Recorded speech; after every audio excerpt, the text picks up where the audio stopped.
तो बच्चों, आज की कहानी का नाम है जैसी करनी वैसी भरनी। एक गांव में रामधन नाम का सेठ रहता था। रामधन सभी दीन दुखियों की सहायता करना अपना कर्तव्य समझता था। यही कारण था कि गांव के सभी बड़े छोटे लोग उसका सम्मान करते थे। परंतु कहते हैं ना कि बुरा समय बताकर नहीं आता। बुरे समय में इंसान का साया भी साथ छोड़कर चला जाता है। यही हाल रामधन का था। उसके पास अब राम ही राम बचा था, धन तो सब उड़ ही गया था।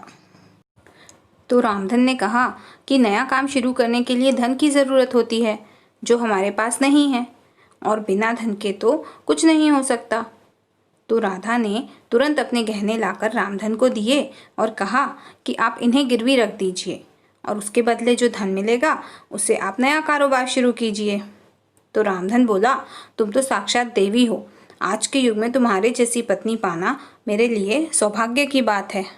अब रामधन उन गहनों को लेकर जौहरी के पास गया। गहने गिरवी रखने से उसे जो धन मिला उससे उसने अपना नया काम शुरू किया। नया काम करना आसान नहीं था, परंतु रामधन के व्यवहार के कारण उसका काम चल निकला और उसने 1 वर्ष होने के पहले ही बहुत सारा धन कमा लिया।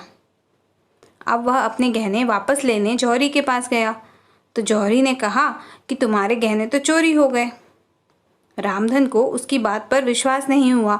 अब उसने मन ही मन उसे सबक सिखाने की ठान ली। जब रामधन वापस जा रहा था तो उसने देखा कि जौहरी का बच्चा बाहर खेल रहा था। तो उसने उसके बच्चे को उठा लिया और लाकर अपने घर के तहखाने में बंद कर दिया। जब शाम हुई तो जौहरी ने देखा कि उसका बेटा घर में कहीं नहीं दिख रहा था। तो वो बहुत चिंतित हुआ। उसने घर में बाहर सब जगह उसे देखा, पर उसे उसका बच्चा नहीं मिला। नौकरों से पूछा तो उन्होंने बताया कि आपका बच्चा तो रामधन ले गया है। वह दौड़ा दौड़ा रामधन के पास पहुंचा और पूछा कि मेरा बेटा कहाँ है। तो रामधन ने हंसकर कहा, उसे तो बाज उठाकर ले गया। तो जौहरी ने कहा कि तुम ही मेरे बच्चे को उठाकर लाए हो। अब तुम झूठ बोल रहे हो। अब कल मैं राजा के पास जाऊंगा।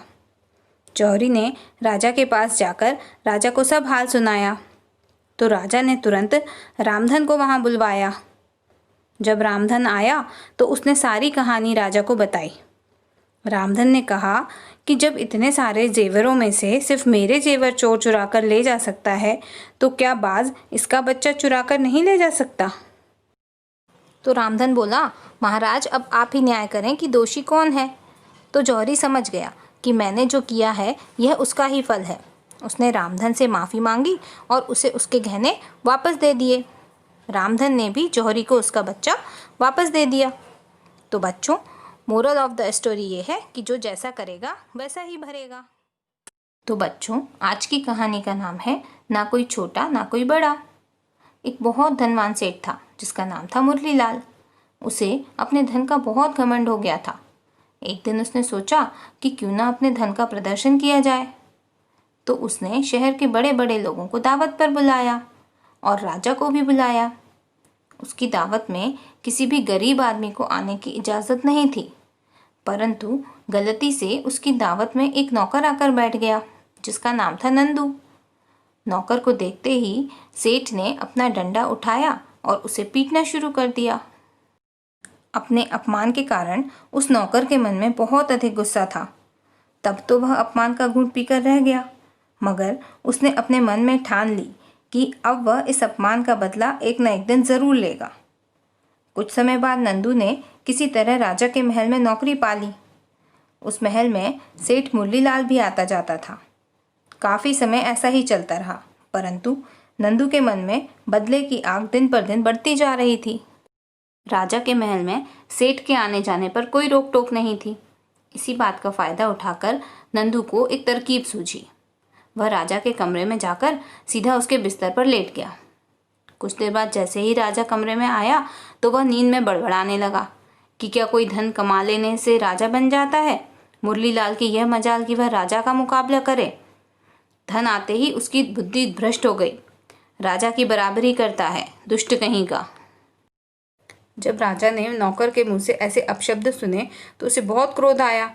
उसने झट से नंदू को उठाकर पूछा कि क्या ये तू नींद में कह रहा है, क्या ये सत्य है?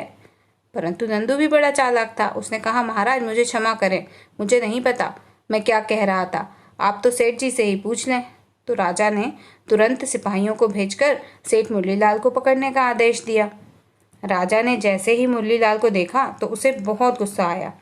राजा ने उसे बड़े क्रोध भरे स्वर में कहा कि आज के बाद तुम्हारी मेरी दोस्ती खत्म। परंतु सेठ मुरलीलाल की यह हिम्मत नहीं हुई कि वह राजा से पूछ सके कि मेरा गुनाह क्या है। इसी चिंता में सेठ मुरलीलाल अपने घर आ गया।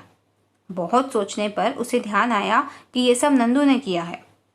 अब उसने नंदू से बदला लेने की ठानी।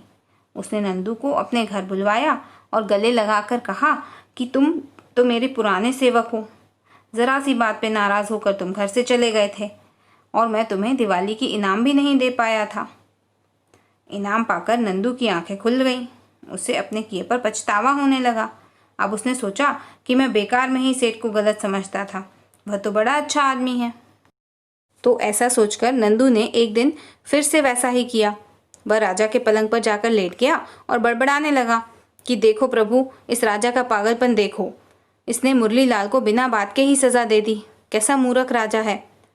राजा ने जब ऐसे अपशब्द सुने तो उसने नंदू को उठाकर कहा, क्या बक रहा है? तो नंदू ने कहा कि मुझे तो नींद में उल्टा सीधा बोलने की आदत है, आप मुझे माफ़ कर दें। तो अब राजा को समझ में आ गया कि नंदू ने सेठ मुरलीलाल के बारे में भी झूठ ही कहा होगा। अब राजा को अपनी गलती का पछतावा होने लगा। उसने सेठ मुरलीलाल के पास जाकर उसे सारी कहानी सुनाई और सेठ से माफ़ी मांगी। फिर सेठ ने भी राजा से कहकर नंदू को बुलवाया और उससे अपने किए की माफ़ी मांगी। तो बच्चों, मोरल ऑफ द स्टोरी ये है कि संसार में ना कोई छोटा है ना कोई बड़ा, हमें सबसे एक समान व्यवहार करना चाहिए, चाहे कोई अमीर हो या गरीब। तो आपको ये कहानी कैसी लगी, आप मुझे कमेंट करके ज़रूर बताना और इस कहानी के बारे में अपने फ्रेंड्स को भी ज़रूर बताना।